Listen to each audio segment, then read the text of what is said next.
Yeah. Yep. Yeah.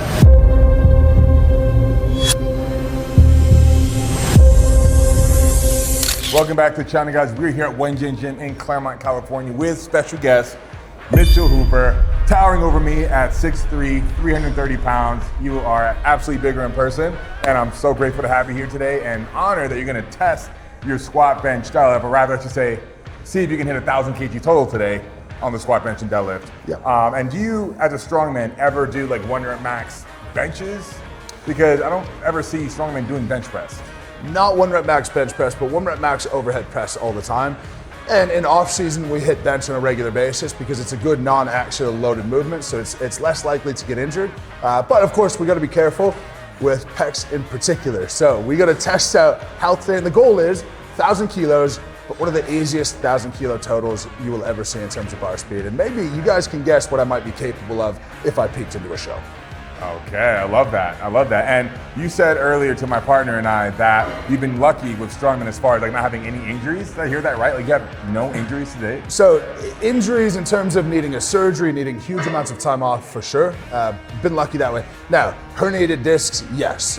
Injured knees and low backs, of course. I broke my foot about 6 weeks ago. Stuff like that, yes. But in terms of stuff where something's come off the bone, something huge, nothing. Now, terrible conversation to have right now, but fingers crossed we'll be safe today. Yeah, what could go wrong, right? So in powerlifting fashion, we will be starting off with squats, bench, and then finishing with deadlifts. Let's get to it. Let's do it.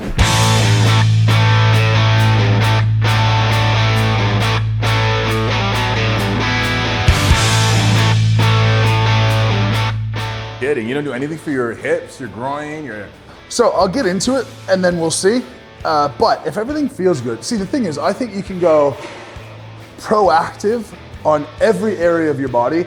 I'd have to spend an hour and a half moving around, and as a strong man who's 330 pounds, if I spent copious amounts of time doing this, I'd be half tired before I even started. And so you get stuck into it, and on the day you feel, my quads don't feel right, I feel like I have a hip shift, one hip feels tight, I feel like my knees aren't quite right. Then you get stuck into it in between your warm-up sets. And I go, okay, my groin's not right, let's just focus on that. And that's the limiting factor for today. The gold dumbbells, those are, they started at Gold's Gym Venice. I assume they're the same. What's that? Gold dumbbells? They are made from the same company, yeah. X-Master. These are 350, Gold's has 330s. Oh, right, okay. Yeah, we decided to be petty and one up them. Yeah, of course. Oh. And we've had 2 people come in here and lift them so far. The world's strongest woman and her husband. He rode it, no warm up. Which world's strongest woman? She was, have you seen the trending news? We have that one coming over as well, actually. She's gonna be in the channel soon. Is that right? What's that? You have the world's strongest woman. The one that's trending for getting her title revoked because it was. You have her coming? Yeah, she's coming through. 100%. You've gone on to her? Absolutely. Yeah, she's coming through. Wow. She was here today. Dude, the world's strongest crazy. woman and man together, how cool would that be? Wow. When's that happening? I want to have her come out before, we're still negotiating when exactly, but it looks like this month's a possibility. Wow. Yeah. Because that like, I haven't seen any response at all. Yeah. It's not to talk about that. Like I want to do some fun stuff with her, not make it about politics and stuff. Sure. You know? Yeah. Well, because genuinely, like, regardless of however you go on that stuff, in terms of fairness or whatever, like, in the end, you just got human beings, and like, I after everything, you got to worry for someone like that, because you and I would know, if you're on social media, at some point you're going to get raked over the coals for something, and something's going to blow up, but like, we're kind of like prepared for it. We kind of sign up for it. It's just a part of life. Right. But for her, it definitely wasn't a part to be in like major newspapers, getting talked about, all this stuff. Very full on. So I worry. Yeah, she's going through it. Yeah, of course. I'm glad you got onto her though. Oh, big time. Because you can't. I made a video about the fairness, but that's all that should be talked about is the fairness, not about like anything to do with that person in particular being ridiculed for them as a human being. Yeah. So, whoa. Oh, that's pretty good today, Larry. Well, it's gonna feel even better because that's not the bar we squat with. We're gonna squat with the Texas squat bar. Sure. That's much longer and thicker and a lot easier on the shoulders. I am today. If I want to squat heavy, low bar in flats or socks, always. All right, solid. You know, for strongman, I definitely would always prefer squatting in heels because I find squatting to translate to the most number of athletic things, being as upright as possible is really important. But if you can lean over, take advantage of the posterior chain, of course it's going to be more weight. Ah, big time. Let me get my sleeves on real quick. Hey. In here. Are you going to stay two fingers? Is that where your shoulders are at right now? Literally, Yeah. just that. Well, the last 2 months, getting back into it, I've been squatting with a safety squat bar. Okay. So I don't have to have any shoulder mobility for that. Do you know what's weird for me with the safety squat bar? When I get heavy enough that it's a really good workout for my legs, it's so heavy on my AC joints, it's like hurts my shoulders. What brand heard safety of squat that? bar are you using? No, there's so much padding, I haven't noticed. I'm not saying brands. Okay. But yeah, like it's so sore. I've tried a couple of different ones. Surely there's the right one, but.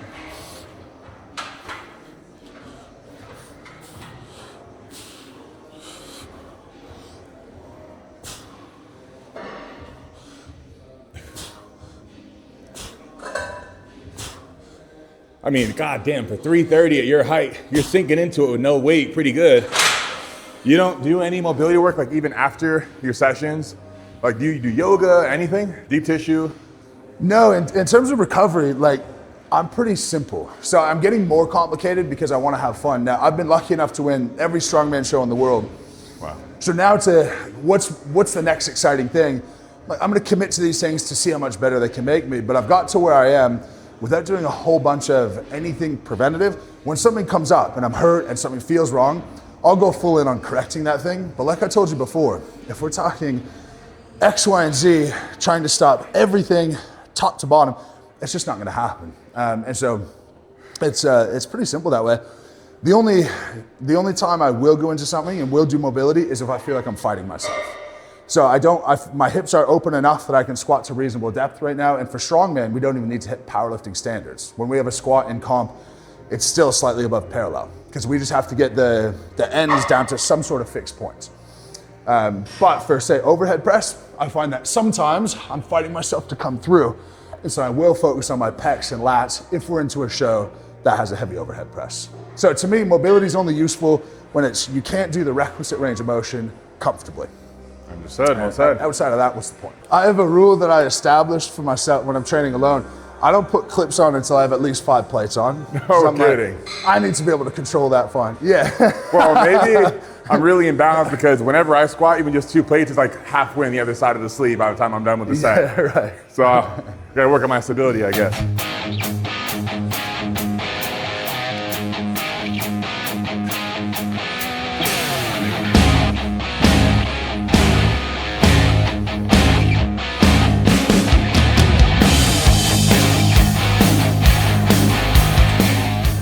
Talk to me about your choice on when to lift heavy and when to do the crazy things that you do, because I find it difficult as well when you've got big lifts are going to go well on social media. Doing those big lifts are a bad idea unless you're prepping for a comp and it's like particularly scheduled. But the frequency by which you should do those heavy lifts is so low that you can't regularly post them. So obviously you've walked the line. Right, that's a great question and something that's been difficult to balance over the years because it's important to grow social media for brand deals, income, support the lifestyle. But oftentimes it can compromise, if it's done prematurely, my performance as an athlete competition. So what I found is when I get to the peaking phase of a powerlifting prep, there's AMRAPs due nearly every week at that point, heavy singles, doubles, triples. Every week you do an AMRAP. Not every week, but in the final the final 1 to 6 weeks out from a competition, there's like AMRAPs, there's singles, doubles, triples with like 90, 95% bands, chains. So those are the times where I can push it, and it's like still on program. Yeah.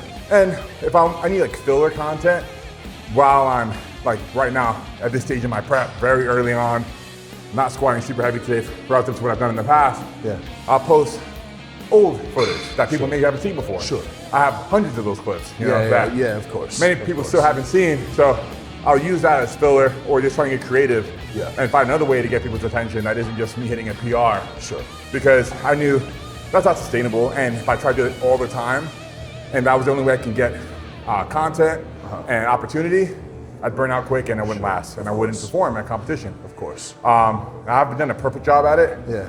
Especially when I'm at the peak of my cycle, peak of my training. It's like, even though coach says AMRAP, he usually wants me to like leave a rep or two in the tank. Sure.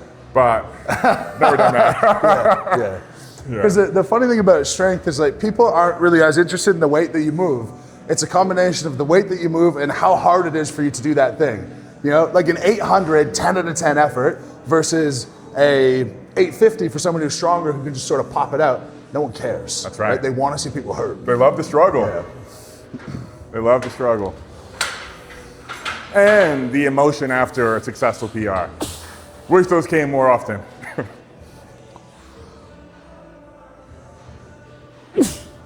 Oh yeah.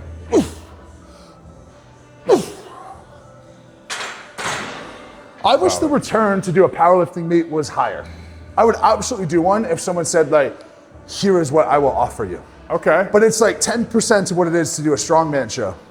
And so it's hard to ever justify that as a thing. I see. Okay, I see. That was going to be my next question. But do you believe if you committed, I already know the answer, I think you absolutely would, but if you committed, you would be able to break the all-time highest total in sleeves or wraps? It would be close, but I would have to commit to things that I don't want to anyway. You know, I would have to commit to being maybe, right now I'm 330, if I was 370 or 380, my squat would go from, you know, if I prepped at this weight, I think I could squat 1,000 if not close to it. Oh, shit. If I added 40 pounds, 50 pounds, could I squat 500 or close? Probably. But I don't want to do that because I don't want to die. Do you know what I mean? But I think honestly, I get so much credit for my athleticism and my explosiveness, but when it comes to raw strength, like I'm up there with pretty much anyone. There's two people in the world who have ever got 500 pounds overhead and deadlifted 475 or more, and it's me and Eddie. Okay. Like that's it. Oh yeah. And my knock is that I'm not as statically strong as some other people. And you're like, in what way? Do you know what I mean? So you got a great balance. That's amazing. But it would be good to show it. I would love to show it. And here's a powerlifting meet. Here's what I can do. Just pure strength. Here's what I could do. Yeah. But what's the point? You know, it's hard. It's hard because I would love for there to be a point. If anyone wants to, if anyone's out there who says, I want to sanction this, go for it. Me, Larry, 1v1. When you tell me how to get to 330 like you, I'll consider it. Eat your breakfast, Larry. Eat your breakfast. Walk around the gym and just get like cool clips of just like the dumbbells, signage at the gym, some of the lights, and just like physical equipment, just like slow pan to it. Just like music to it.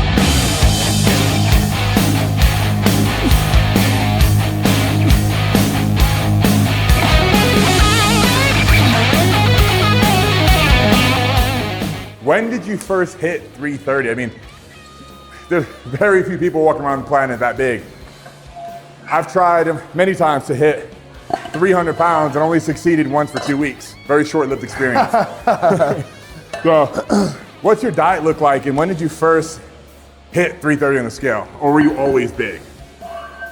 With gaining size, I was always easy. big. So I ran marathons at 225, 230. Wow. My last one was in 2018. My first powerlifting show was in 2022. So it was a couple of years where I didn't know what I was gonna do. When I went to powerlifting, I went to the 264 class, got to about 255, 260 without a whole lot of effort, just like eating pretty intuitively. Then made decisions to stack on more lean muscle, as you know. And after that, I said, every meal has to have 60 grams of protein. My daily calories have to be 5,000 to 5,500, and that's cool. And you know, there's something about just the natural ability to put on weight, because I'm sure you could tell me, I eat 5,000, why aren't I gaining weight? Right. individual variance is huge. And I think I would be 300 pounds by accident if I wasn't 300 pounds on purpose. So normal diet is plain Greek yogurt and OJ in the morning. I'll have that with some protein shake over a cereal, really easy. 2 lunches, both Monster Mash, ground beef, rice, and beef or chicken broth. Then post-workout shake is between lunch number 1 and 2. Dinner is a pretty normal dinner, and then a protein shake before bed. And it's really that, and I get in 330 grams of protein, sometimes too much. I get in 5,500 calories when I need to be big and strong. But honestly, I don't find it an effort. I find it more of an effort not to be heavier than I do to put on weight. And that's one of the blessings, because one of the hardest things that you ever have to do is eat when you're not hungry. Right. That's an absolute nightmare. Consistent struggle. Yeah, but I'm starving right now, and I'm eating to gain weight right now. Okay. So, it's just really fortunate. I don't know what it is, but it's not an effort. And how are your markers, right? You may think, well, if you're over 300 pounds, you got to be unhealthy. Is that true for you? It's true to an extent. So that's where it's health and performance on a spectrum. I'm too far on the performance side to say that I'm perfectly healthy. In the context though, I'm pretty good. So in terms of HbA1c and blood sugar and insulin sensitivity, always really good. My blood lipids are always a little bit higher than they should be, but the ratio is always okay. My liver enzymes are always slightly elevated to a non-clinical level, which can be a byproduct of muscle breakdown, of cardiac issue, of liver difficulty, so you can't really pin down exactly what that is. But they're all in ranges that are maybe outside the norm. The ones that I said are not normal, outside the norm, but not to a clinical problem. And to me, you have to think more about how long are you willing for those things to be outside the normal ranges, rather than are they outside? Because if they're outside a little bit for 5 years, right. Okay. If they're outside a little bit or a lot for 10, 15, 20 years, that becomes a major problem. And those to me are the big career decisions. In the end, if I said I want my blood markers to be better, lose weight. The whole BMI is not relevant thing is stupid. BMI matters. It's one of many things that matter. But if you want every marker and to be as healthy as possible, you should be a normal body weight. Now things help, like you being lean and you exercising, that helps. If I got leaner, that would help. But in the end, your heart has to pump through whatever poundage of body weight that you have. So yeah, they're better than you would expect. When I sent him off to stay on efforting, he said it's one of the best blood works I've seen for someone over 300 pounds, but not perfect. And you just sort of have to accept it. Understood, well said. I'm right there with you. Have you hit 3? What's up? Have you hit 3 yet? Not yet, about to go right now.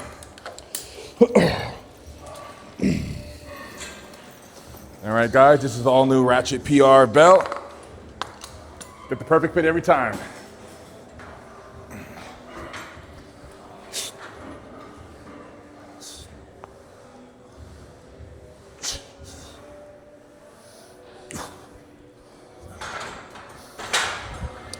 So when you're lifting in this recovery phase, are you thinking to control tempo, not be too explosive, or do you have your set weight limit and then go, I want to move this as easy as possible?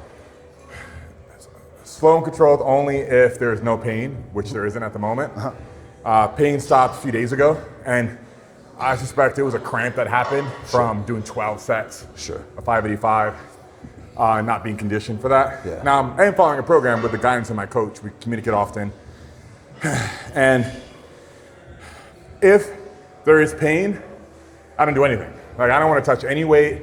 And like, for example, if I went up to 4 plates today, and I will, if there's anything that doesn't feel right, I'll stop. Sure. I never believed in lifting through pain. Yeah. And much like yourself, I haven't had any injuries that required surgery, except for the bicep tear. Yeah. Everything else, like a grade 1 or 2 tear that healed within a couple of months. Right. Back to 100%. You've only had the one bicep, that's it? Right, I've had lots of tweaks. Oh, wow, sure. Many tweaked everything. Yeah. But everything went back to 100%. Sure. Provided that I gave it the rest and recovery rehab that I needed. Yeah. And I just have this strict rule to never train through pain. And now that I own a gym, I hear many people come to me for advice, like, hey, I'm feeling this, so I should go lighter, right? I'm like, just do anything. Yeah. Like, wait till it goes away 100%. Sure. Now, as a strongman, I'm curious what you think about that. Like, when you're competing, granted, like, it's competition day, I'm sure there's been tweaks, right? Yeah. So, do you think, hey, it's game day, I'm gonna push through no matter what and do the best I can today? Or do you think, hey, you know what, let me call Yeah, it. on competition day, yeah, you go. If you're hurt, you go. So I broke my foot in this last show within the first 2 seconds of event 5 of 6. And I had 2 events left to go and got diagnosed with a broken foot straight away. But I mean, you got to accept, like, if you're going to be hurt, you're going to be hurt. Do you want to be hurt in training? Do you want to be hurt in comp? Like, you want to hurt yourself in comp if you're going to get hurt. So, okay. And you push it to the limit. And to me, as lucky as I've been, you never know when it's your last time on top of a podium. And if you have a chance to be on top of the podium, you chase that. And if you never get there again, you can at least look at yourself and say, I did everything I could to be there as often as I could. And when it comes to training, like, I'm lucky to have a background in exercise physiology and managing injuries, because there are different types of pain. So say like you're painful underneath your kneecap, patellofemoral pain. That's not going to explode. It just is annoying. It could get a little bit worse, but it's not like anything's gonna rupture and it's gonna turn into a serious problem. So okay, right time of year, let's say you're prepping for a comp, push through it because it is what it is, you gotta lift the weight. Say something like a pain on your bicep tendon. That's a no-go, and nothing. Avoid that at all costs. And so knowing that intuitively, and I can feel like, is this an actual injury, is it inflammation, and what happened to you? A cramp is incredibly painful. One of the most painful things that's gonna happen, but it's not an injury. And so you just constantly have to reassess, and you do have to really walk the line. If you wanna be the strongest person in the world, you're not gonna do that, wake up in the morning and feel like a bunch of roses, and you just do these things to try to get through it. So yeah, train through pain sometimes, but it has to be the right pain. Right, understood. No sleeves, no belt till I'm assuming like 600 pounds? Not yet. We'll see how it goes. All right. We'll see how it goes. Get it.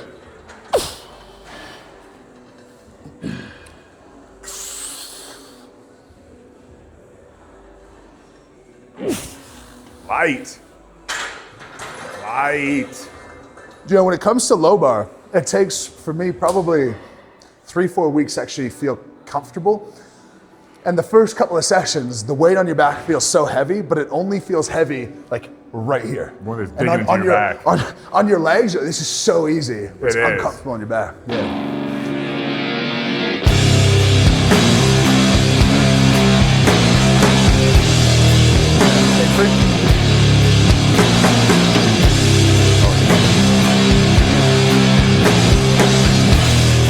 It feels so good.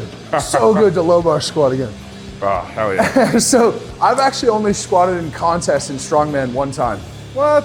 And it was the most controversial thing. So me, Thor, and a guy named Lucas Hatton. Do you know of him yet? Lucas Hatton? No. You're gonna learn his name soon. He's off the charts. Okay. And it was us three, and there was a bit of shit talk online beforehand. It was one event at Strongest Men on Earth of who was gonna win the 800-pound squat for reps. And Brian does everything to a T. So we've got a checkerboard, and before the comp, we had to put our feet, and they marked where your toes were on the template. You had to have exactly that position. Then we put the bar on our back, we squatted down, and they measured at your knee 90 degrees. They used a protractor. That's okay, 90 degrees, everyone's confirmed, cool. You did that with no weight at all. Then when it came to contest, I got the weight on my back. They also took a picture, are you low bar, high bar, and you had to match it. So I'm in low bar, and I get weight on my back. But with no weight, I'm looking in front of me squatting like this, going like, am I at 90? And then in comp, weight gets on my back, and I'm like, here. And so literally, I'm probably like that deep, going 800. I hit 800 for 10, the next closest guy was like 800 for 4. Okay. Big outrage. I can see why the Big controversy was there. Yeah. Yeah. Okay. So, but do you have squats in your training program? No. So you don't squat, you don't hit legs. Did you just say you don't train legs? I do train legs, Larry. I do train legs. But no, in fact, I think squats are the #1 accessory exercise for strongmen because it translates to your moving events, your yokes, your push presses, your deadlifts. There's almost nothing it doesn't cover off. And injury risk wise, lower injury risk than hitting deadlifts. I find I can squat twice a week. I can only deadlift once a week. Yeah. So if I can combine those, that practice and getting leg mass is really useful. Okay. And then what's your go-to bar or variation of squat? Do you hack squat, safety squat bar, straight bar? Always just power bar, normal power bar. If I wanted to squat the most, it would be certainly a squat bar. But I find that if I get weight on the bar and it oscillates a little bit, that prepares me for a wider variety of things in strongman. I find that it'll keep the weight down a little bit for injury risk and be more translatable to, like, if you can control it as you're shaking around a bit, that's gonna be really good. So then you've got a log on your chest and it's a little bit unstable, but then you've got an axle, and then you've got a squat for reps, and then you've got a deadlift. I find the more you can be prepared for variation in strongman, the better off you're gonna be.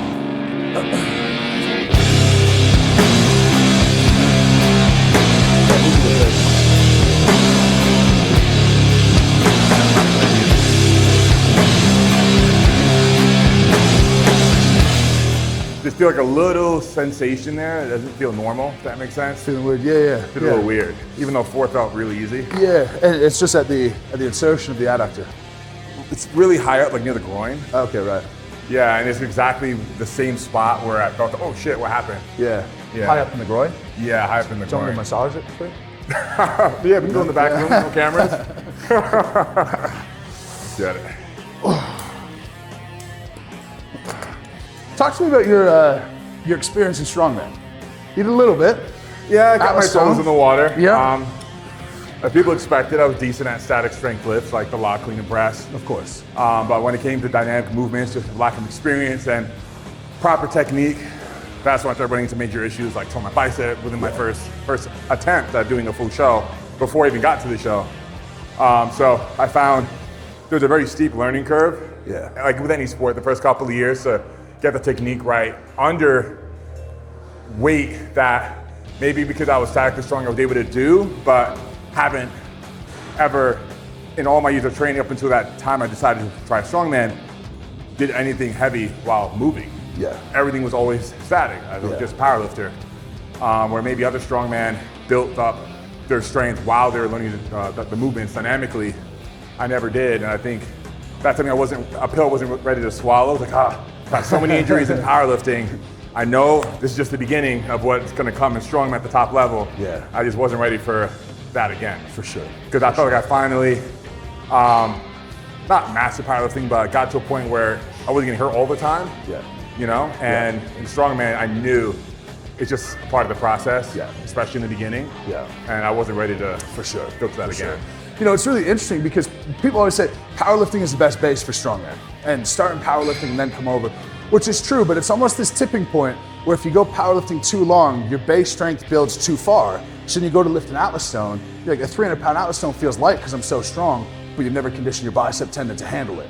And so everything feels fine, but you're so underprepared. So you see guys like, say, do you know Luke Richardson? Yes, yeah. So Luke, love him. He did powerlifting for so long, got so strong, did everything like perfectly, and then came over to strongman, but came over to strongman with this massive strength base, and then try to apply that to movements you've never done before. And intuitively, you're like, why would I hold myself back from doing a 900-pound yoke when it feels totally fine doing 800? And you're like, the muscles and the tendons are not matched up with what they're ready for.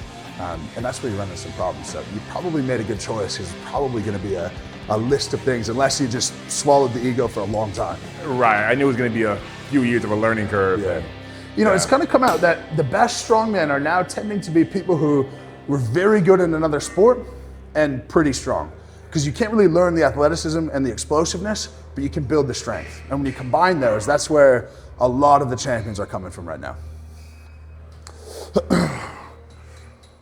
All right. All right, let's get it.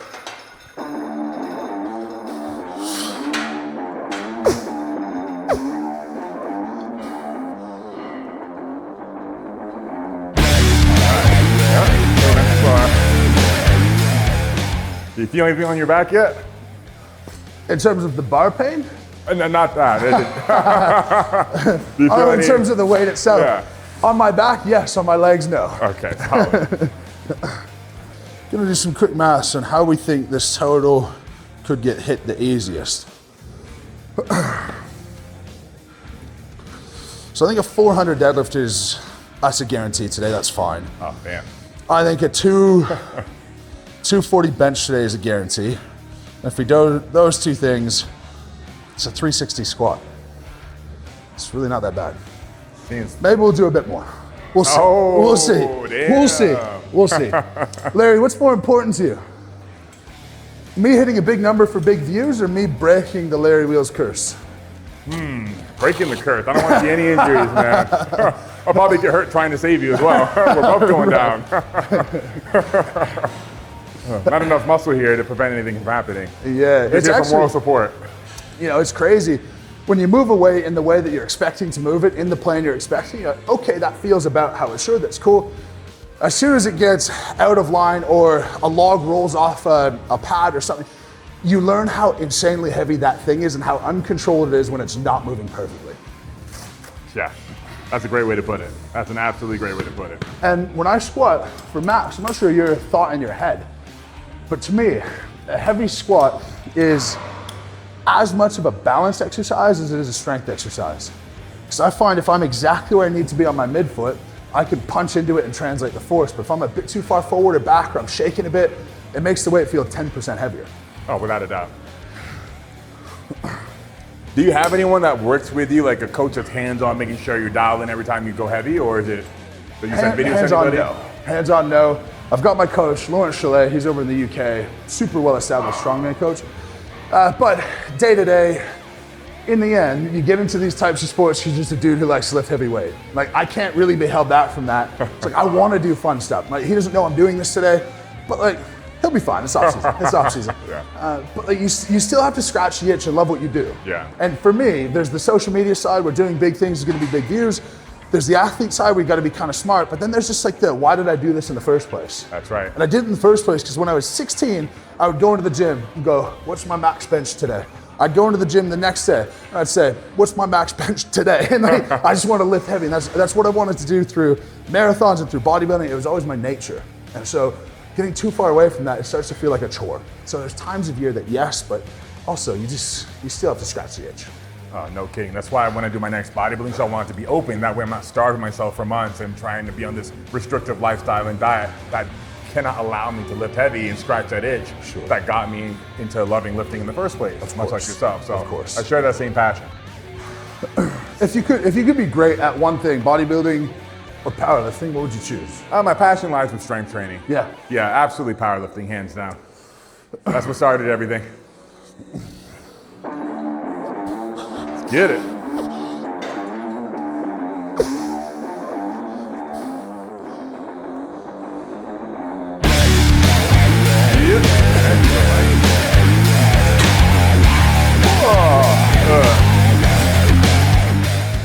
$595, 55-pound bar, 45-pound plates. And kg, I don't know. And My kg is rusty. I was in Dubai 4 years. I only spoke in kg. It's now, so much better, dude. It's so much better. Now I forgot everything. This will be 306. So the last one I think was about 285. No, 265. Sorry, I think 265 was the last one. This one's 306 or 307. Oh, but heavier bar. Yeah, the bar is 270. We're going to 312, I think. Something like the that. bar's only 5 kg heavier. Yeah. So. All right. Okay. I would love to put a wrap on my knee. Just a light wrap. Do you have them? Oh, I have wraps. Yeah. That would be great. Yeah, I have wraps. Nothing over the top. Okay. I'd say these add probably like 50 or so, 50 to 75 to my squat.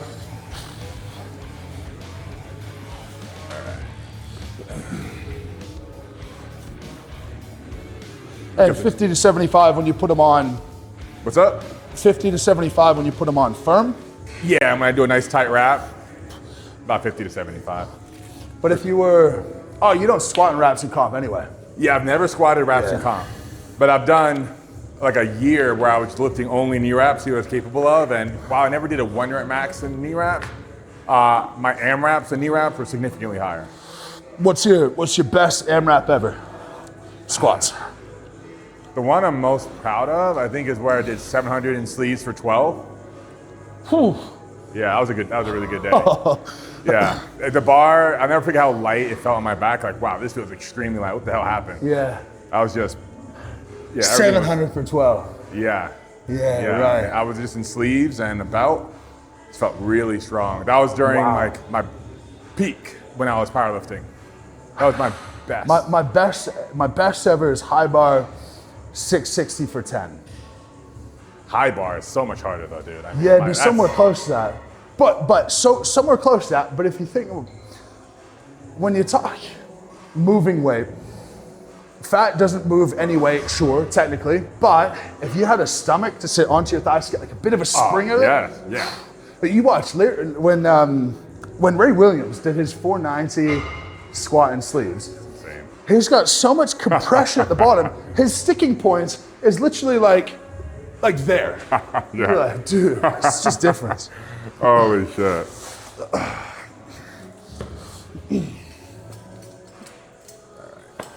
All right.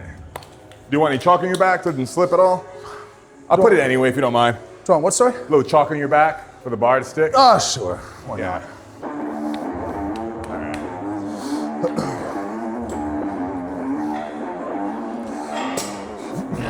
685 now? All right, yep. Here it is.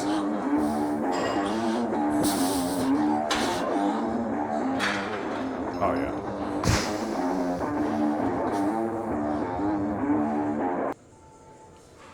Yep.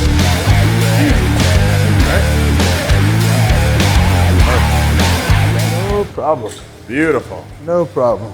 685. Now we're at serious weight. We're at 775 now. This is fucking heavy. 775. To give you an idea of the What's up? tightness of the wraps. Sorry? I said to give you an idea of the tightness of the wraps.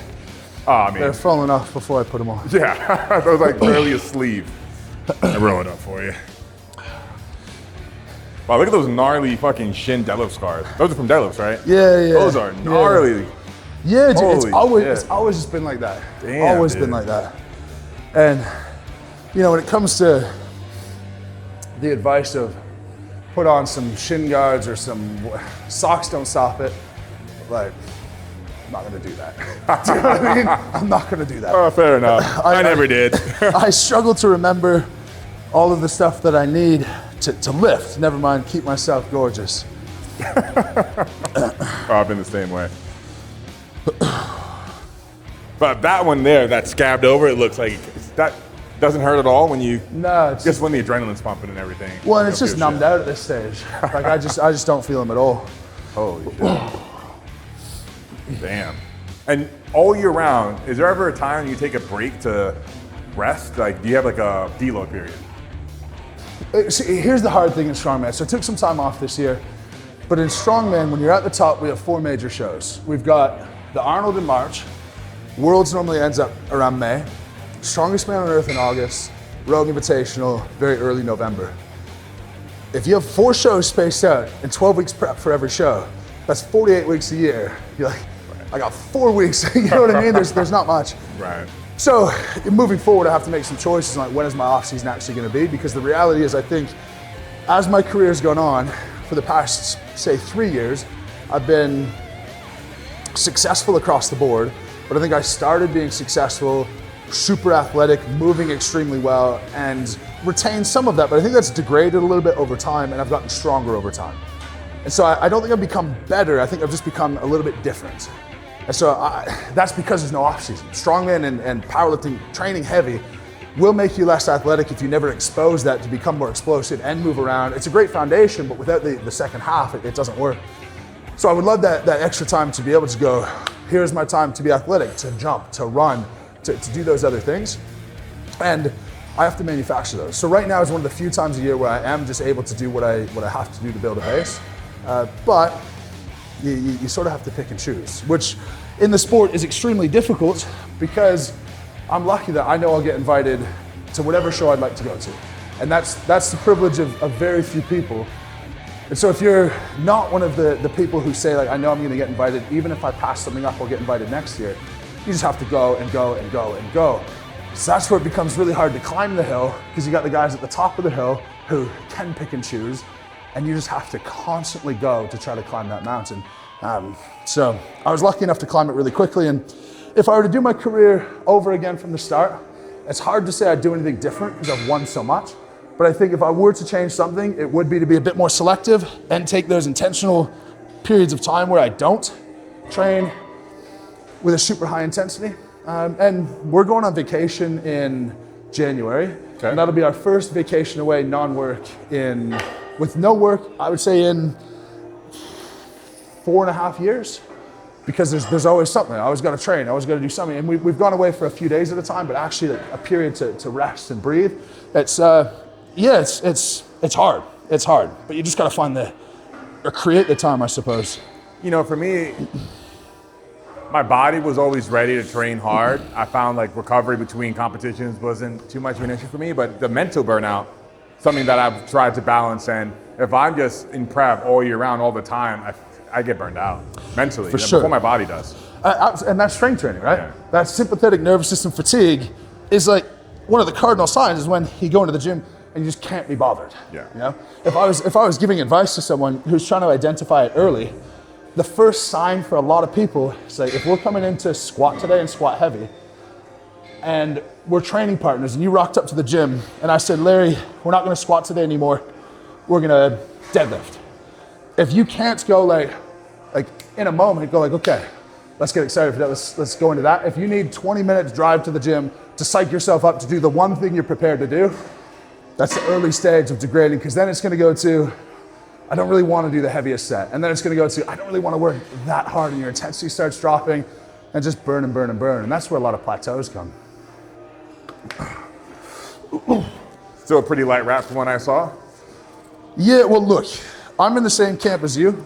Well, I'm in the same camp with you as not wanting tight wraps, but it's for me because I'm not tough. I don't want to be tough. I don't purport to be tough. And when you wrap heavy and hard, it's like Indian rug burn on your leg. Oh, it's horrible. The whole time. Yeah, it's miserable. Absolutely terrible.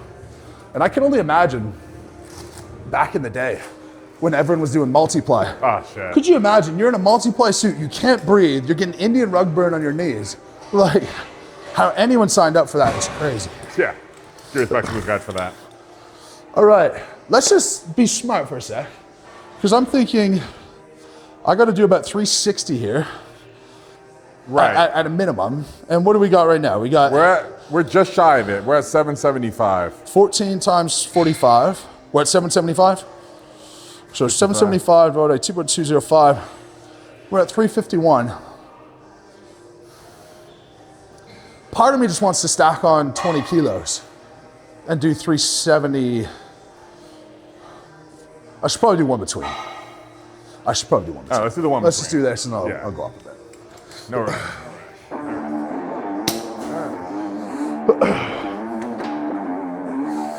All right. Yep.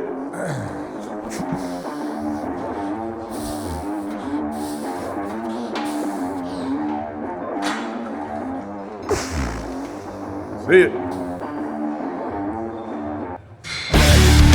Yep. Easy. Oh yeah. No problem. Oh yeah. Oh good.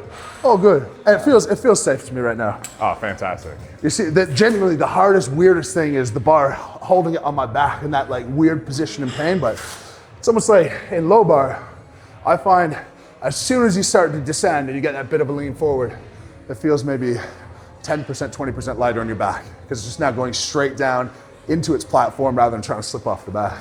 Right. Well, I think it's safe to say 360 is going to fly, no problem.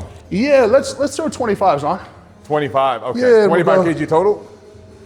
25 pounds, we'll go 23 kgs on. Okay. And we'll go 375-ish as an easy starting point to the 1,000-pound total. I think that works well. 375 kg on the bar? Yeah, which is gonna be these 25 pounders. And I think we'll end up just shy of 375. All right.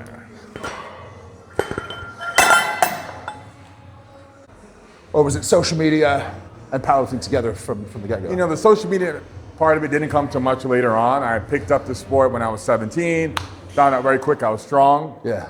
And that I had real potential as I would compare and contrast myself to other great lifters when they were my age and thought, this person's doing X, Y, and Z at 18, so I'm here, I could get there without a doubt in X amount of time. Let me try, see what I can do, because I wanted to do something that I would be great at. Yeah. I don't want to be mediocre at something. So like, in this sport, I can actually be great, if not one of the best. Yeah. And I fell in love with hitting PRs all the time, and the community and brotherhood that you get when you're competing. Like, I had a team that would show up to the gym with me every heavy session, and it was a lot of fun. Right? I genuinely enjoyed it, and I was getting nothing out of it as far as like monetary benefit or followers at the time. I didn't really start gaining traction until I was 21, and that's when I broke my first world record in the sport, and I was able to monetize what I was doing. Then I realized, okay, now I can make this a career. Now this is a real business. This is not just a hobby. And I just ran with it for a few years after that, before I got burned out. If you think now, after world record, social media, crazy increase in strength, public profile, all that stuff, and you think about that compared to when you're with the group of like 5 guys prepping for your meets when no one cared, if you compared your happiness, what would you say? You know, I had the most fun when I had the group of guys, the community, the brotherhood, rather than like training alone and making a business out of it, where it can sometimes feel like a chore. And you feel alone, isolated at times, especially the way I've set things up now. So I'm actually in the process of building on a crew as I'm getting myself primed and conditioned to do the sport again. And to try and recreate that atmosphere I had back when I was actively competing. I even want to go as far as going to Russia and prepare for a competition with Andrei Smayev. Oh, really? Yeah, I think it'd be a lot of fun. You know, I once went to Iceland to prep with Thor for a competition. And that was a ton of fun. I was there 2 months. I want to do the same with Andrei Smayev in Russia. I'm preparing, so I just don't want to do it if I'm not 100%. Like even now, like, oh, this doesn't feel right yet. I got to pace myself. But the passion, like the fire is finally back. And it took 3 years for it to come back and be reignited. But it's back, and I could say for sure, like, I want to get back in the swing of it. And the most important part of that is the process and the who you're doing it with. And it really needs to be people that like have the same goals as you, people that want to also be powerlifters or, you know, whatever sport you're doing, like they have to want to do it as well. Can't just be anyone I bring out from the gym floor that likes to lift. They need to really want to compete and be a great powerlifter. Because that's the community I had when I was competing. Everyone wanted to be a great powerlifter. Do you train alone? Do you have a group? No, I train by myself. Because, you know, the origin of the question is because I think so many kids, like the number one job statistically that kids want to have right now is influencer. And it's a shame in one side because like so many people will spend so much time on social media and get no benefit to their life at all. And when you have the experience of getting benefit to your life, whether it's world titles or world records or social media, it's funny how I think at all of these stages of my life as I've come up, winning World's Strongest Man did not make me a happier person. You know, I feel like it's just different. It's just, otherwise I exist day to day, almost the same. And I see so many kids, and walking around the Olympia is like the peak of this. So many kids where you look at them and you're like, you're blasting gear and you're pushing so hard and you're 19. What's the end goal? Like they forget what's going to happen in 5-10 years. If you accomplish all your wildest dreams to sacrifice X, Y, and Z, you better be super happy for that. And I haven't met a single person who's like, oh, actually setting a world record and accomplishing my biggest goals in my life made me have so much joy day to day. Not a single time have I ever heard that. Do you know? Yeah. How accurate is that? That's pretty good. That's where I stand. It's a process and who you're building with. Community is so important. It's like the time off camera when you're just training and it's just the bar, or like the food you go for after or something like that. So that never stops being the best part. All right. Okay. Just for context, I say I've got no significant injuries in terms of like things coming off the bone. I got stem cells in my knees about 4 months ago, 3.5, 4 months ago. And this is session 2 back squatting. And session 1 squatting, I did 405 for 3 sets of 10. No way, what in the world? So I've got a long way to peak to something good. What in the world? Squats again. That doesn't make any sense to me. I mean, have you done any other kind of squat variation to keep your leg strength? No. It hasn't gone anywhere? Because I was prepping for a show and I thought anything, I mean, there's ancillary stuff. So I was deadlifting, for example, elevated deadlifts. But risk reward, if I do something to risk my knees, the reward better be so huge that it's going to earn me more points for sure. And how the comp was structured, there was no squat or anything where I'm like, I need big legs. So you can sacrifice that for a period of time. But yeah, if I prep for this for a little while, I think it could be pretty special. Oh, let's make this fly. Let's make this fly. We do we got to figure something out and get you to commit to a show one day, man. It'll be huge.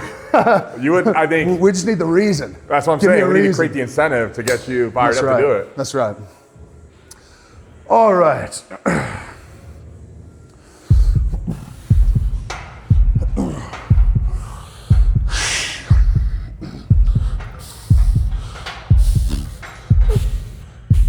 Yep.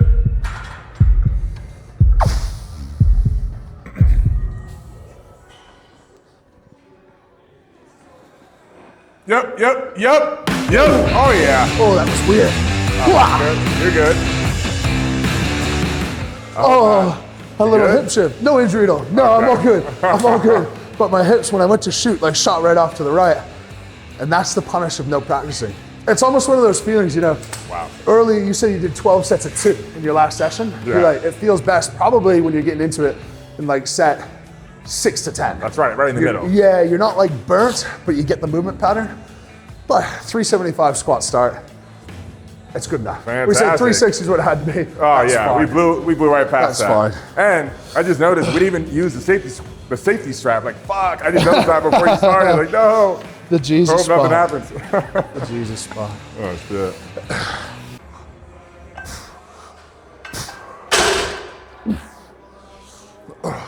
Funny enough, but all like these weird things I never dealt with before are happening. Like only happened after I stopped actively competing. Right. When I stopped strength training. Yeah.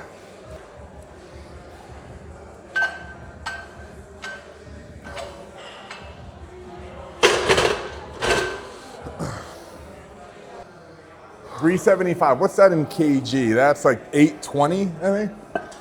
I mean, 800 is 362. 800 is 362. So at 13 kilos, it's 28 pounds. Is that 830-ish? Hell yeah, fucking hell.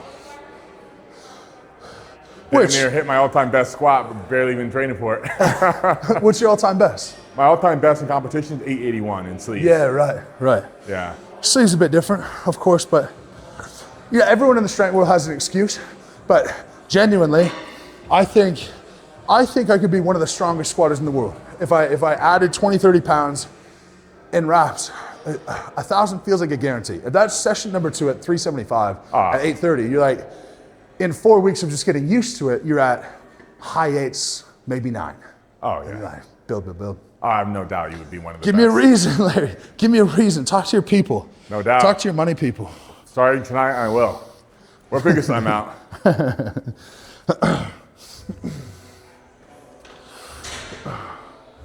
I'll probably safe to say you haven't bench pressed in months, if not years. No. Okay.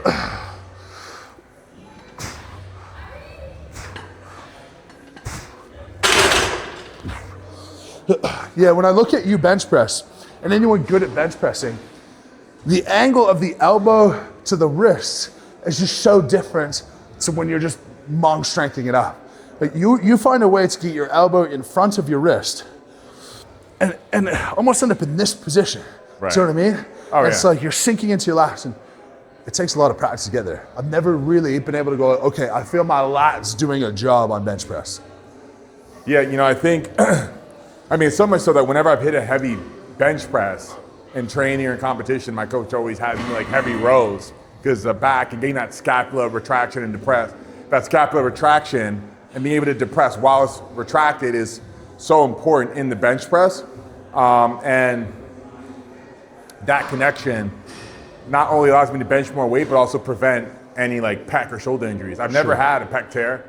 Right. And I've benched over 600 pounds probably a dozen times. Wow. And I mean, I benched 500 when I was 18, and I've been benching over 500, albeit these last couple of years, for like a decade. I never had any shoulder issues. Yeah. Only when I stopped doing heavy bench do I now have shoulder issues. Right. Yeah. Naturally. Yeah, it wasn't until I switched to bodybuilding and adopted a more, how'd you say, like mogging it up, elbows flared, shoulders rolling forward, creating like an impingement because I stopped caring about how much weight I was lifting and just want to get a really good contraction. Sure. So I ended up just flaring the elbows and rolling the shoulders forward to get that really good squeeze. Yeah.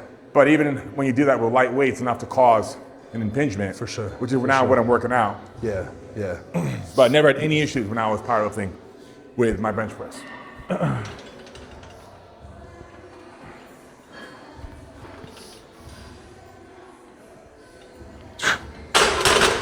You know how I was talking about like the cushion between stomach and thigh on squats? You've got that cushion between like forearm and bicep on bench press. As a power lifter, they just develop pretty naturally? They did. I mean, when I was powerlifting, I literally only cared about squat, bench, deadlift. So even though my coach would have me do he would program accessories. Yeah. I never did them. I just did squat, bench, deadlift and variations of squat, bench, deadlift, like with bands and chains. Yeah. But all the accessory stuff, I never really cared about. I was like, I just want to squat, bench, deadlift. So it is from. Like, it's not good. It's not looking good for me. What do they measure at, like 21, 22? I don't measure. I don't want to be sad. I don't want to be sad. Oh, I've already done this. Yeah? What's up? I've already done this. On to 3. Easy. You know, with bodybuilding, I didn't have to flare the elbows and roll the shoulders forward. It was just happening naturally for me, not being conscious about my technique and more about like getting a really good contract in my upper chest. That's one of my pain points in bodybuilding. And I never thought I would get an impingement from doing it, as I never had that issue. And I'm like, I'm bench over 600 pounds with no issues in the past. Nothing to worry about here with 300 pounds because when I was bodybuilding, I was using a lot less weight. Yeah. And still get a great contraction, keeping the elbows tucked and benching in a safe way. And I didn't have to compromise my technique to get a better contraction. Do you know what I think though? I think once you reach a certain level of intensity, regardless of reps, you can only really have one thing on your mind. Because you can't go like, okay, contract to press, flare, feel chest, get a contraction. All you could go is eventually get a contraction. And then that's where you're gonna start to end up being. And that one movement thought is in the strength world, I think the one movement thought is one of the most valuable tips that I've ever gotten. Try to eliminate everything else from your head other than the one thing that you feel like you have to do. And I feel like a lot of top people, that's where they go to regardless. So it's hard to imagine you're going maximum effort, your chest is burning and dying, and you can still keep 3 thoughts in the back of your mind. Do you know? Where if you got 1 rep and all you think of is contract to press and then your movement is control, you're like, that's gonna help you a lot. So it makes sense. And I think it's harder said than done, saying like, we can do all of these things at one time and work to maximum intensity, which is why bodybuilding, you can get huge in 3 rep, 5 rep range, but injury risk becomes so high because you can't go perfect strength technique and working muscles to failure and working on stretch and contract. So you're like, why would you go? Why would you go so heavy? Why would you do 2s, 3s, 5s, do 15s, 20s, and it's just easier that way? So that's my opinion on it. You know, my coach agreed with you. He says, look, you're probably gonna have a high risk of injury by doing the AMRAP sets at 10, 20 to 30 because your technique gets sloppy as you get higher towards the end of the set. Yeah. And that's when a lot of injuries happen for bodybuilders and powerlifters, like during the AMRAP sets, not so much during the singles, doubles, triples, when your technique is perfect. Yeah. Right? So. And that's where you control variables like the tempo and the range of motion to try to like merge the worlds, and that's the art of programming. Yeah, oh, absolutely. Want a handoff for this, or? Yeah, sure. All right. Okay. 3, 2, 1. Yep. Light. Oh yeah.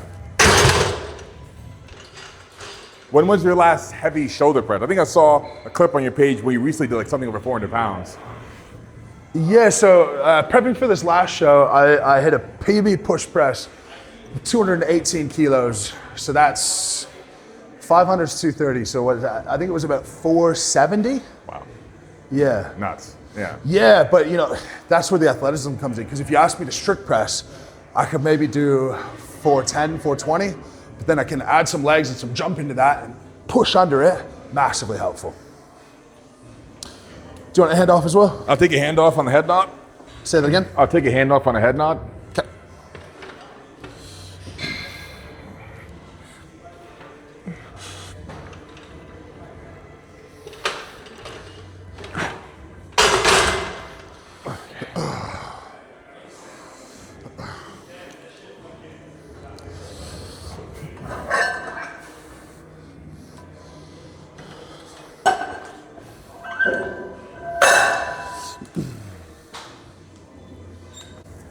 Not yet. Do you want them?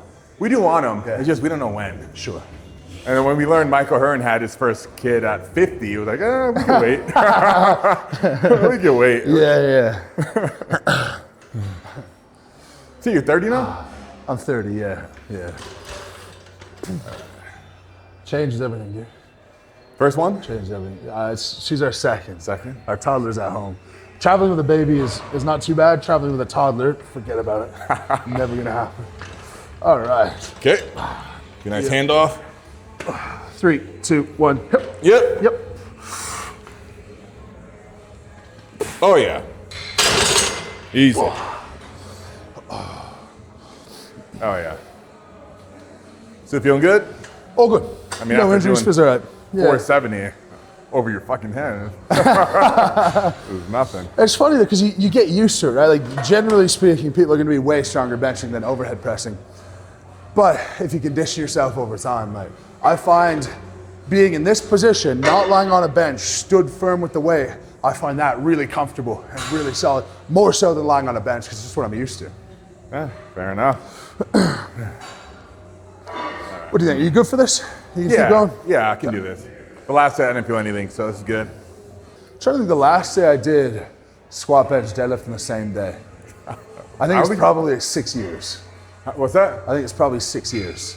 When you first started, before you started strongman? Yeah, when I did powerlifting for like 6 months, 8 months, and I just could not find the love. Okay. Yeah, it just repeat. Yeah, I needed something else.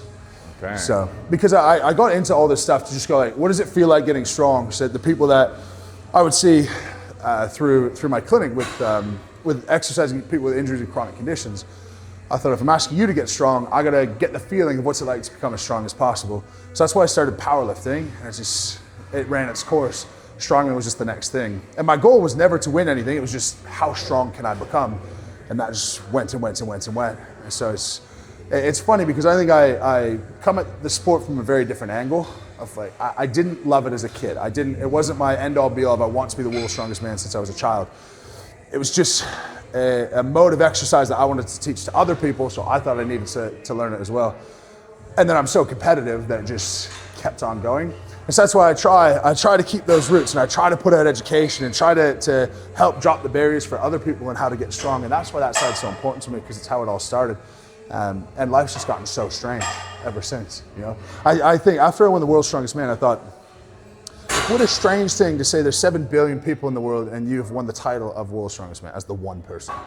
Yeah, I feel if I woke up like next week from some sort of car accident, coma or something, I'd wake up, I'd be like, fair enough. Surely not. That shit goes in the history books. Yeah. All right, Larry, come on. Nice and easy.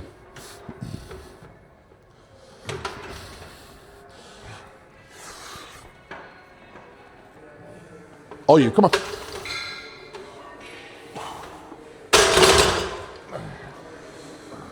Whew, I reckon this is probably the one that you could still beat me at. Probably today.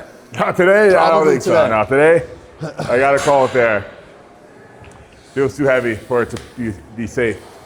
Our PT tells me you should be doing 2 to 4 weeks, nothing. Sure. You know, for it to fully heal. And luckily, I don't feel anything on that set besides like it just doesn't feel like comfortable. Yeah. Because I haven't done that in over a month. Yeah. But it's like when I benched with Andre in Russia a couple months ago, did a set of this for like 9 reps, and it was killing me after. Like, okay, this is, I need to give it rest. Gotta stay smart. For sure. Sure. I need to give it rest. Can I say your elbow reps? You want to use them now? Yeah, for sure. Yeah.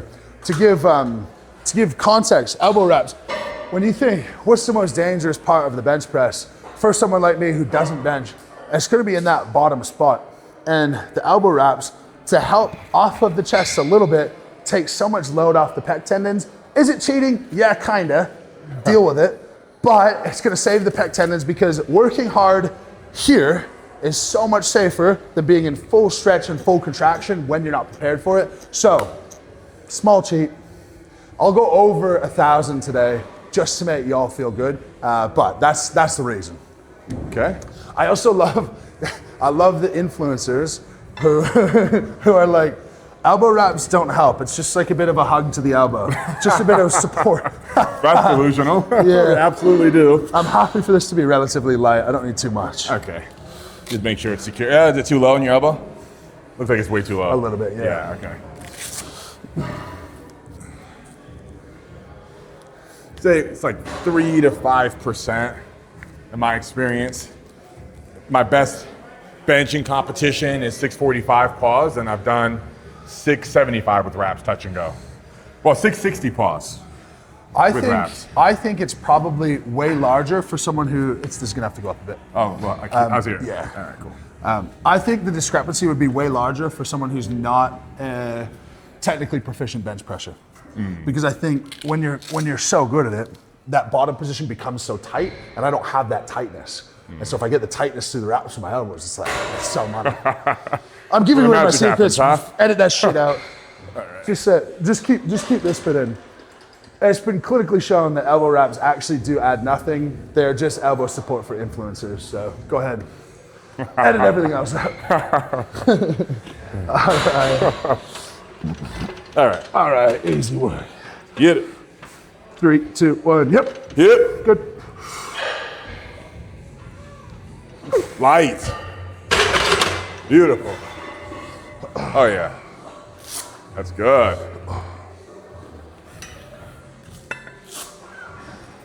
No problem at all.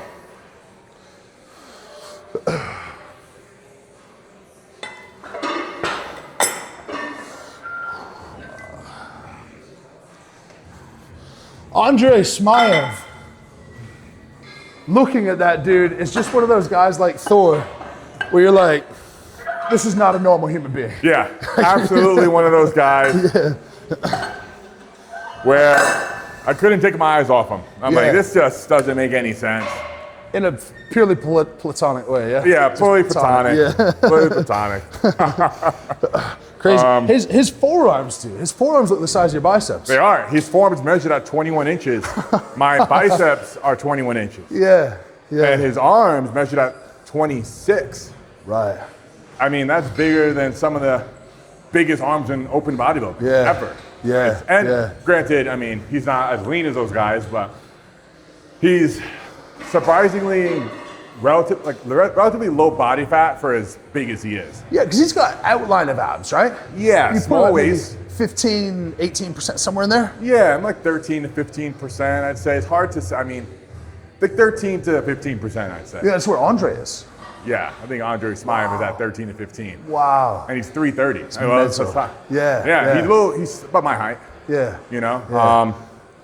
And he's got the legs to match. Like, nobody talks about his legs, but he's got huge calves, huge legs. I'm like, did you follow the Internet Invitational? Did you hear about that for golf?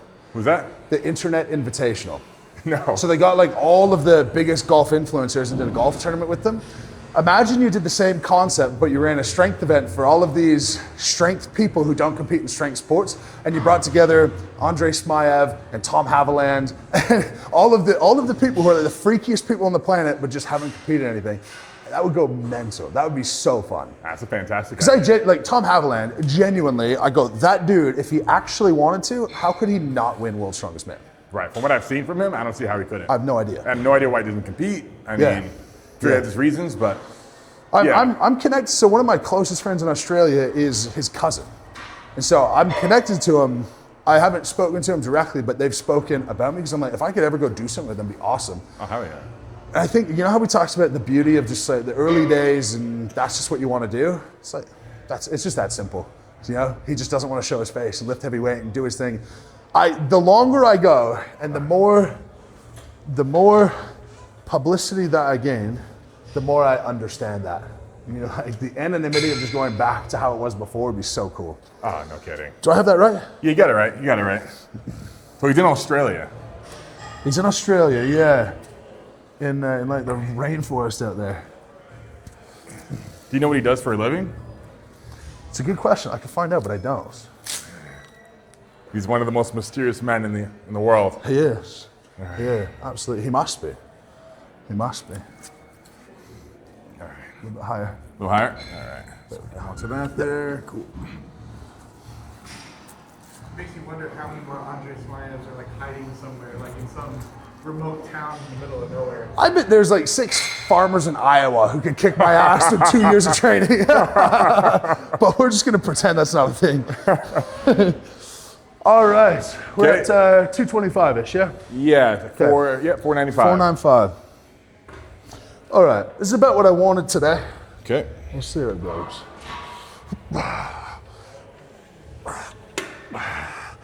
All right, let's get it. 3, 2, 1. Yep. Yep. Yes, yep, good. Beautiful. Oh, not bad. Okay. Not bad. Cool. Let me get a subtotal. Let me get a subtotal and decide if I want to do a little bit more. Because I think if I groove that a bit better, I probably have another 10 kilos. Probably another 25. I can do another 10 in there for sure, guaranteed. Like 235. And well, you hit more than you wanted. You said you had to hit 1,000, right? You hit 375. That's 15 On squats, kg more. yeah, I'm definitely well ahead of pace. All right, 495. Okay, so that's 225. So 225 and 375 was at 600. So I need to pull 400. That's pretty friggin' guaranteed today. So why don't we just for fun, let's do something hard with the wrap and some confidence work hard. Let's go another 10 kilos and see 235 kilos. Okay. We'll get over 500 pounds. All right. That'd be what, 525? 518? 518. Okay. This man is, of course, the title, but it's more aptly like the world's best strongman, right? It's not actually the strongest person in the world. If you had to do a contest to determine the strongest person in the world, what would you do? What would that encompass? That's a loaded question. I can't say I would do it any better than what WSM is already doing. I mean, there's a good balance of static and dynamic strength that they have. But would you say that you would, if you wanted to crown the strongest person in the world, and if someone asked you who is that individual, you would say the best strongman in the world is apt to be named the strongest person in the world? I'd say so. Yeah? Yeah. Because the trade-offs are interesting, right? Because if we were in a strongman contest, I'd get you no problem. And if we're in a bench press contest, which is pure strength, you smoke me. If we're both like in shape and strong, you would smoke me. So like, am I stronger than you? Well, I'm stronger than you in some ways. And if you took me against Jesus Oliveras, he would smoke me in squat, bench, and deadlift, but I can run around with kind of heavy weight way better than he can. Who deserves that strongest title? Well, because it's been put out there like, hey, if you want to crown yourself the world's strongest man, this is where you have to do it, right? So I can never claim that title or say to anyone, hey, I'm the strongest guy in the world, because I haven't put myself up against the people that are trying to get that title. Okay. I've just done squat, bench, deadlift, so Yeah. I'm the greatest powerlifter at my weight class in this very specific category, Yeah. which granted me a title that I was looking for, right? But if I haven't applied myself like you have and many others that won that title, then I would have no right. So, like, if I want to prove that to the world that I'm the strongest man in the world, I got to go to where I can prove That's that. cool. Right? That's so like reverse engineer. Say the criteria has already been there, and they say if you want to be the strongest man in the world, you should be able to do these things. You just accept that and go, that has to be the thing then. yeah. Okay. Yeah, until somebody else comes with something else, Sure. right? But sure. for right now, Yeah, that's what yeah. you have to do. Yeah.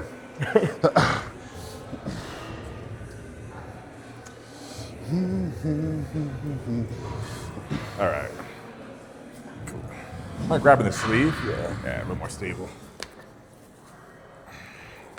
This is 50-50. Feel free to crank it. Okay. Yeah. All right. Should be good. All right, solid. Should be good. Cool. Would you ever move out of California? I would consider it if opportunity may. I mean, I think about it all the time, but I got it pretty good here. Yeah. It'd be difficult for me to, I think I can live a better lifestyle anywhere else in the world. Sure. It's expensive here, but I mean. Yeah, the only opportunity is the guaranteed opportunity of paying the government less money. But other than that, like, it is so good here. Yeah. Genuinely. It's nice. This is the first time I've been out of proper LA. I've been to like Marina Del Rey and say like nice places, but it's still just a bit much. Right, You it's not come my out, you vibe. come out to suburbia. It's quite nice. It's quite pleasant. Did you say you're going to Austin? Austin is the plan. Yeah, Austin's the plan. But it seems like when I do researching, it seems like Austin, Scottsdale, many places in Florida and Tennessee are like the constant ones that are good places to move to for international people. And the cool thing about America, I'm more patriotic to America than I am to Canada. The cool thing about America is like once you move here, you have like 7 countries that you could choose to live in. Like Alaska is Canada, Colorado is Switzerland. You're like, you know what I mean? Right, Hawaii is the Caribbean and South America. You're like, once you're in, you got so much flexibility. Oh, big time. Okay, I think this is gonna go. All right, let's get it. I think this is gonna go. Grind time. All right. Give a nice handoff. 3, 2, 1, hip. Yep. Good.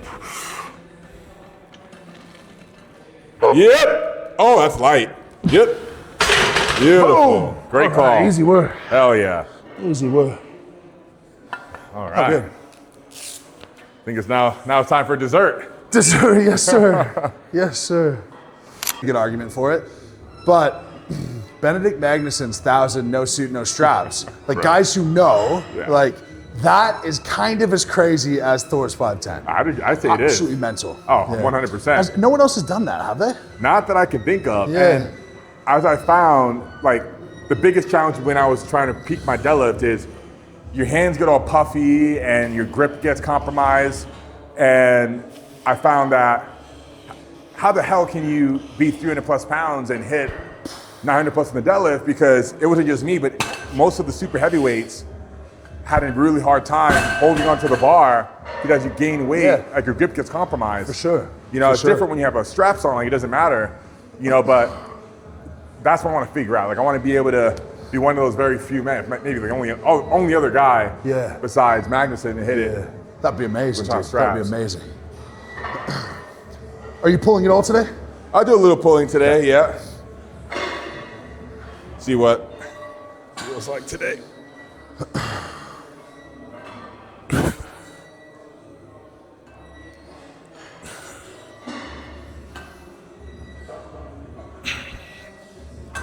Wait, do you ever pull without straps? Like, do you work up to a certain weight without anything, and then you start adding in the gear? Yeah, so I'll go double overhand always. I was just looking at your supination on your right hand is so good.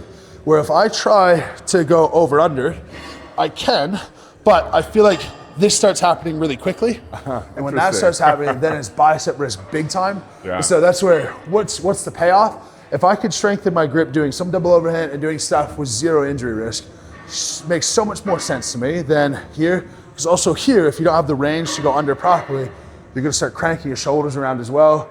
You're pulling big weight, now your back is crooked, and why? What are you gaining from it? So, yeah, no, not really. Of course, powerlifting days, yeah. But, yeah, and then hook grip, disaster. Hook grip is the worst thing in the world, dude. It's worst thing miserable. ever. 2 plays. Cool. Did you ever have to do Denny stones when you did strongman? Which one? Denny stones. Denny's, I don't believe so. I did natural stones. So the Denny stones, like they're the ones with the rings on them and you walk with them. No, I never did those. What do those weigh at their heaviest? So the proper ones in Scotland, I'm gonna butcher this, so whatever, deal with it. But they're about 330 and about 410, 420, something like that. And the ring is maybe 1/3 the thickness of a barbell. And so it's so thin you can't hold on to it, so you have to hook grip it. And so it's this thin piece of metal that you're 300, 400 basically, and then you have to walk, dude.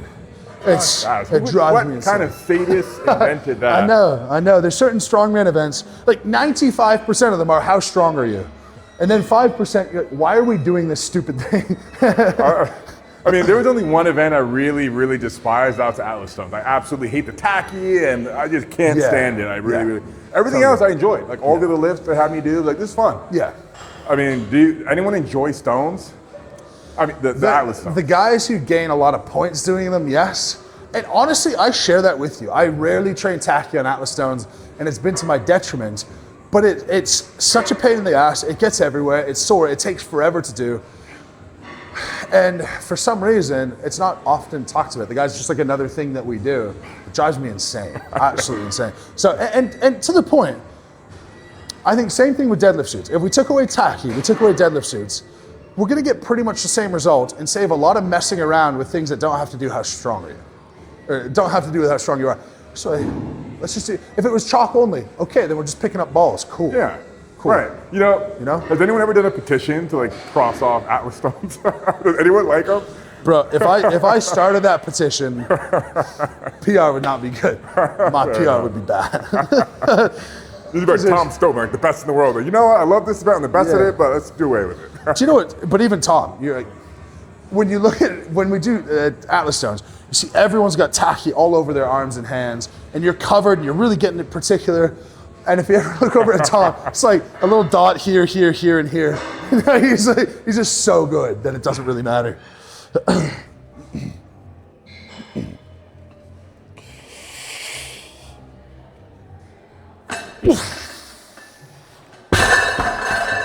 Light.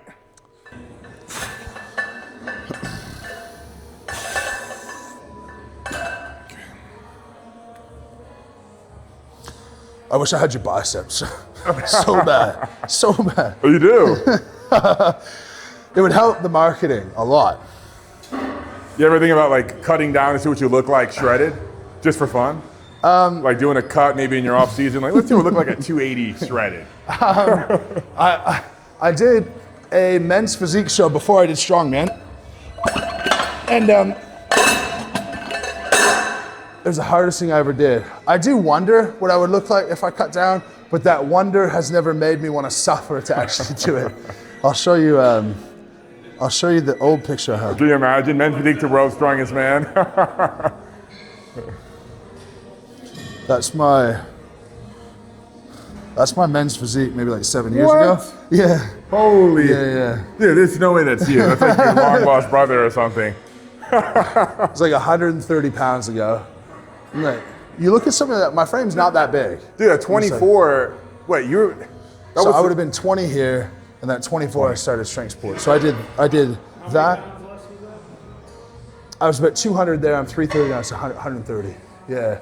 But I did that, and then I did marathons, and then strongman afterwards. Were you on like I mean, you must have been to do men's physique, but when you're doing marathons, were you on a big deficit, or just when you did men's physique? No deficit really. Like I tried to get as light as I could reasonably while fueling myself for marathons. The lightest I could hold myself was 225, and that was running 70 miles a week. 70 a week? Yeah, Wow. yeah. But yeah, the cut to do that, it was 16 months from 300 to 200, and it was, I don't think I had carbs for like 4 months into it. Oh, I didn't do it well, I didn't do it smart, but one time I want to say I did this thing. And Okay. Ticked it off the box. Yeah. Did you find the love for it? Like, No. Also, like, I think the joints to be a good strongman and the joints to be a good bodybuilder are opposite. So like if I cut down and I got shredded, I would be 270 on stage and you'd be like, this dude looks small. Because like nothing would really be bulging, it would just be like fat joints. You know?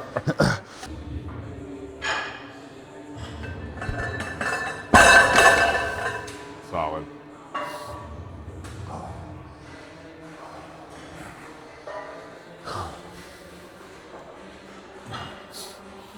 What's up, dude? How are you? Damien. Good to meet you. Nice to meet you. I'm with Mutant as well. Oh, awesome. Sick. I got my pro card on. Yeah, right. Yesterday I finally got to spend some time with C-Bum, which was nice. What's that? I said yesterday I finally got to spend some time with C-Bum. No kidding, for the first time ever, huh? As a couple of Canadians at the top of similar worlds, it feels so overdue. Did he still live in Canada? No, he's in Florida. Didn't he open a gym down there? I don't think so. I don't think so. I could be wrong. Ah, that's the one I'm thinking of, yes. All right. Feel good? Yeah, all good. No worries. You just squatted 820. 830, actually. We're like 2 plates away from my max. Well, nice. Beautiful. Feels good. Hell yeah, sure. Feels What's good. it? We're gonna start bleeding soon, Larry. Don't worry. Oh, yeah, the Don't scabs. worry. Yeah. Oh, there you go. I thought so.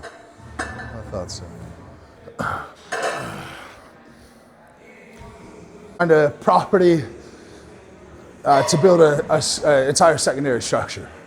And then in that secondary structure would just be my own personal spot to train. Have all the strongman stuff in there, do what I gotta do. How much at a minimum square footage do you think you need to have a fully equipped strongman gym? That's a good question. Damn, it's got the bleeder. I think. Only on 4 plates. I know, shame. I think comfortable would be 2,500. Wouldn't have to be not big. much. Because the thing is, I guess you would want it 20 meters long at least, probably 25 meters long at least. And then you got to fit all the stuff in. So I think 2,500 would do it. But then, if you're already building the structure, if it's 2,500 or 3,000, I feel like the cost isn't going to go up that much. I asked that because on our second location, we're going to have more square footage than we know what to do with. So if we can accommodate strongman competitors as well with just 3,000 square feet out of like 30, for example, maybe we should do it. I think you could, dude. I think you could. Yeah, it would be good. It'd be good. Because it's so helpful for the sport. Like having larger influential names involved who are popular outside of just that niche world. It's tremendous. So when you were involved, it's super helpful. Thor with Game of Thrones is really helpful. What Eddie's done has been so helpful. Because in the end, like you got to accept it is this really small thing, and the few people are interested in it. But once people get exposed to it, it's pretty universal. I've never heard someone go to the Arnold and watch the Arnold Strongman Classic and go away and go like, yeah, it was cool, but I wouldn't go again. I haven't heard that one time. It's always like they fall in love to an extent because it's the production's really cool. The production's really cool. So if you could get more involved, that would be amazing. Of course. Good personal favor. Oh wait, they're 5. Okay, 5. Yeah. 5. So thin, I forget. Yeah. Okay, cool. Yeah, 495. This will be my last one without straps, and then we'll strap up and keep going. Solid. I don't know about you, but when I'm doing compound lifts, I don't know how well it's going to go on deadlift, say, until we get to 660. And then how does that, at 495, I have no idea whether it's a good day or a bad day. Yeah, same. Yeah. I got to be over 6 to know. Like, okay, this is a good day. Yeah.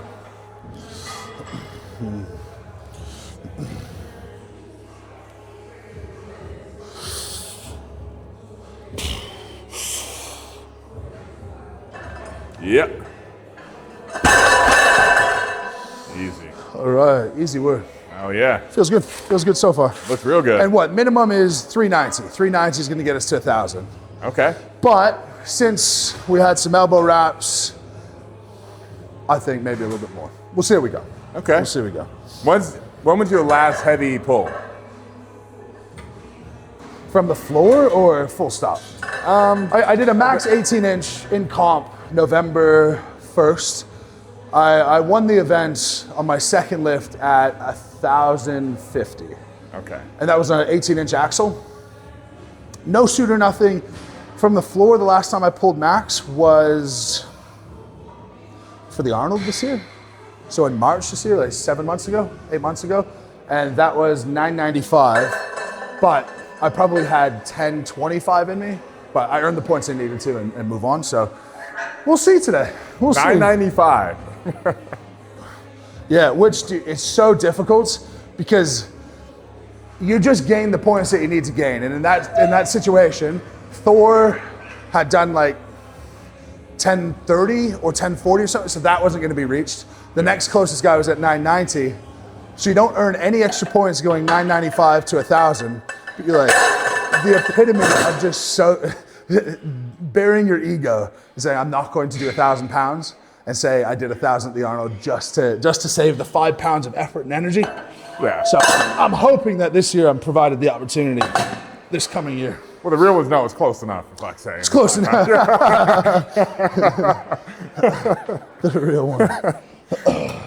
Having two, the coolest thing has been seeing the toddler interact with the baby. Yeah, it's so special. Boy and a girl? 2 girls. 2 girls? 2 girls. A week ago, I was away. I don't think she likes me telling the story, but I think it's so funny. I was away.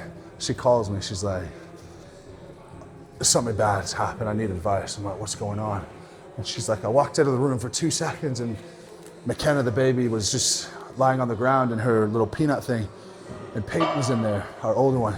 She goes, all I hear is thud. Oh no! And the baby starts crying, and she walks in, and the baby's like out of the our toddler tried to like pick her up to cuddle her. Did it succeed? No, well, apparently partially, and then dropped her. Oh no, you dropped. Oh no. Yeah, that was a thud. Yeah. Yep. Oh, it's light. Damn. Wow. Yeah, it feels good. Hell Those are yeah, nice, it does. actually, Now that the grip is not the limiting factor, like you can see the difference in the bar speed, even though there's more yeah, weight. for sure. Yeah, I always like when I work up, I like to start with as little equipment as possible, work to something reasonable, because you know how I said warm up is not a big thing for me. If I work up with no equipment at all and say squatting, I start to feel the weight at say 550, 600. I'd rather find out something feels a bit strange then than throw on supportive equipment, eliminate all of those limiting factors, and find out that something feels weird at 700, 750. It's why I've been so against doing anything that's like anti-inflammatory before I lift, because then you're ignoring the signals your body's trying to tell you that, hey, something's wrong. For sure. Like, you saw how quickly I stopped at 500 pounds on the squat. Like, wait, this doesn't feel right. Let me rack it, done for the day. Yeah. That's my body giving me a warning sign. But if I was on like ibuprofen and TB500 pre-lift, I would have no idea what my body's trying to tell me until something really bad happens. For sure. And I collapse. For sure. Right. And now I'm out for months. Yeah. So I think it's really important to be able to stay connected with what your body's trying to tell you. Definitely. And not to mask it pre-lift. Now, post-lift, different story. Sure. If I can't sleep because something hurts so bad, I'm going to take some ibuprofen. Of course. You know? Yeah, definitely. So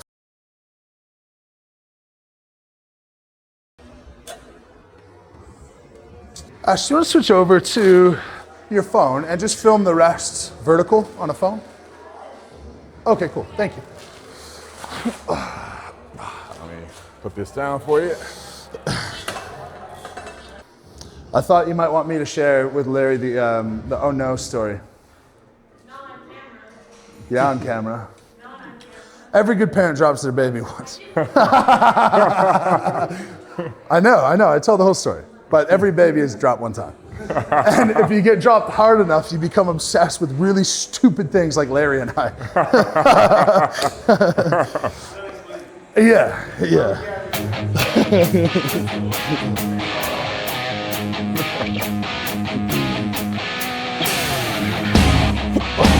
Yep.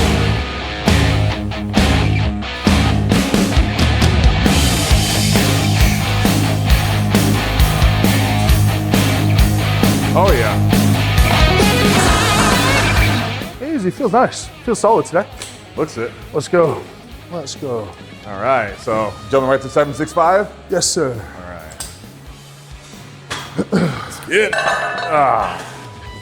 All right. 8. Grab that 765. 350. Yeah, So 345 kg. something like that. Yeah, close. Whew. So I got this one, and then technically I think next jump is 1,000. So if we're going attempts, Oh yeah. we'll call this number 1. Next one, it's 1,000. Then we'll just see how much fun we want to have. Okay. Yeah. Let's play it by ear. Everything feels all right. Yeah. Let's play it by ear. No. Social media. Retention just went up 10% because he's bleeding. That's right. I'll take my socks off in a minute. We'll get another 10. Take some of that, spread it on your forehead, maybe Yeah, under your eyes. that's Oh, dude. At OSG, there was a guy who was going. He did something, failed. His nose is, his frame carry. His hand rips open. He starts bleeding everywhere during the event. He goes, "Ugh," rubs it across his face, and then continues going. What a showman. Content farming out the ass. Crazy work. It's so good. Yeah. All right, 3, 4, 5. Many times. Never got Oh to rub it yeah, on you my got face weird though. ones. Yeah. You got one at your chest once. Oh, a few times, yeah. Weirdo, absolute weirdo. All right. Get it. 350.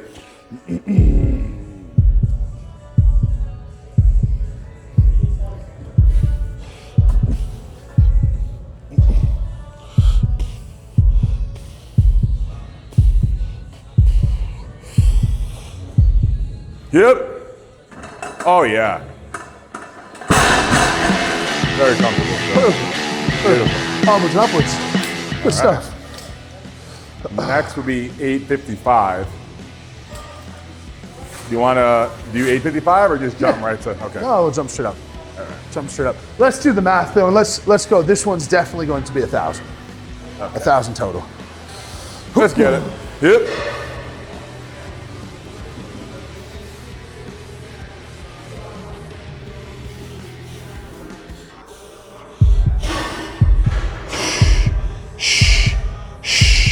Yep.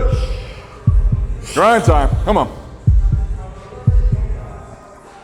Yeah. Yes.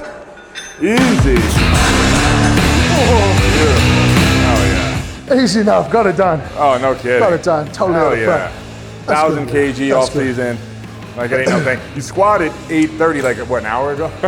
Maybe that. Yeah. Oh, And look, on a whim, first 1,000 total ever. I think we're gonna take it. Could I do a little bit more today? Potentially, but I think if I prepped and trained, and I think it could be fun. But we need a reason. Oh, 100%. Maybe we can arrange something that will make it worth your while in the future to We'll see. break the biggest total of all time. We'll see. Well, thank you very much for that. Thank you so much That was for awesome. risking it all, man. Thank Hopefully, you. I did end. No Risked it all. curse. I feel okay. Curse no is officially extinguished, guys. No more curse. It's gone. Hopefully, we can train properly together sometime. But 100%. That was awesome. First 1,000 kilo total. Trained, peaked, 1,100 plus. Seems like a guarantee. Oh, for sure. But there's one thing saying it, another thing doing it. See what we can do. All right, Mitch just totaled over 1,000 kg, which is over 2,200 pounds off season, off everything, and with only his second squat session back since stem cell therapy. And well, you haven't pulled off the floor, what, 7-8 months? I mean, it's amazing how strong you're able to be without peaking for these lifts. Remember, like many powerlifters will spend months, if not years, preparing for these lifts for game day. And it's interesting that you can walk into like any world-class competition right now and, you know, probably be contending for top 3. You know, which is pretty cool, like just without any prep. So it does beg the question, like, what could you do if you committed for a few months? Could you break the biggest total of all time? I think you have the means to do it. Just will there ever be the right incentive to get you to cross over and risk it all like you did today, which I really appreciate, by the way. You did risk it all. The curse is officially extinguished. And I think you only have, what you told me, 4 weeks out of the year where you get to kind of chill and take your mind off strongman for a bit. That's what it's been. Moving forward, it'll be different. And I do want to put a caveat. Do I think that I could exceed that total in a big way if I prep? For sure. But saying it and doing it, two totally different things. There are levels to the game, and the dudes at the top, major hats off to how strong they are. But I think it'd be fun to throw all our hats in the ring and just see how it goes. Oh, without a doubt. So if anyone watching wants to help make that happen, reach out to me, because it could be very interesting. You know, with that said, please follow Mitch. Links will be down below in the description box. Support his journey. And thank you so much for coming out here to One Gen and seeing what you can do. Cheers, brother. Thank you very much. PR lifestyle is more than just hitting a PR in the squat, bench, or deadlift. It's about being the best version of yourself, always improving. Come on, somebody out there sitting working harder than you. Somebody going outwork you. Somebody outwork you right now. You versus you.